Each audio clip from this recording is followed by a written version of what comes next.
മഴക്കാലത്തുണ്ടാകുന്ന വേറൊരു കുഴപ്പം എന്നാണെന്നറിയോ?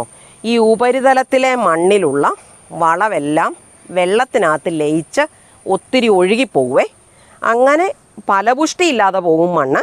അതുമാത്രമല്ല, മണ്ണിൻ്റെ അമ്ലത്വം കൂടാനും സാധ്യതയുണ്ട്. അപ്പം ഈ മഴക്കാലത്തിന് ശേഷം കൃഷി ചെയ്യുന്നതിന് മുന്നേ തന്നെ നമ്മൾ കുമ്മായമോ അല്ലെങ്കിൽ ഡോളമൈറ്റോ അല്ലെങ്കിൽ പച്ചക്കക്കയോ അങ്ങനെ എന്തെങ്കിലും മണ്ണുമായിട്ട് ചേർത്ത് ട്രീറ്റ് ചെയ്യണം. ഇപ്പോൾ മഴക്കാലം ആയതുകൊണ്ട് നമ്മൾ കുമ്മായം ഇട്ടാലും ഡോളമൈറ്റ് ഇട്ടാലും വെള്ളം തളിച്ച് വെക്കാനൊന്നും നോക്കണ്ട, വെള്ളം അങ്ങ് തന്നെ കിട്ടിക്കോളും. അപ്പോൾ ഇത് നമ്മുടെ ഡോളമൈറ്റാണേ. അപ്പോൾ ദേ ഈ മണ്ണിനകത്തോട്ട് ഞാൻ ഇതുപോലെ കുറച്ച് ഡോളമൈറ്റ് ഇട്ട് വെക്കുക കേട്ടോ. അപ്പം അവർ ഈ മണ്ണിൻ്റെ പുളിപ്പൊക്കെ മാറി നല്ല ഭംഗിയായിട്ടിരുന്നോളും. ഇതിപ്പോൾ ഈ മണ്ണ് ഇങ്ങനെ ഇച്ചിരി കട്ട പിടിച്ചാണ് കാണുന്നത്, പക്ഷേ ഇതിൻ്റെ അടിയിൽ നല്ലവണ്ണം ഞാൻ ഇലകൾ ഇട്ടിട്ടുണ്ട്.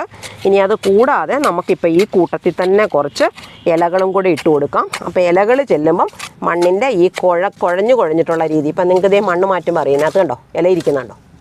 അപ്പോൾ അത്രയ്ക്കടുത്ത് നമ്മൾ ഇതിനകത്ത് ഇലകൾ കൊടുത്തിട്ടുണ്ട് കേട്ടോ.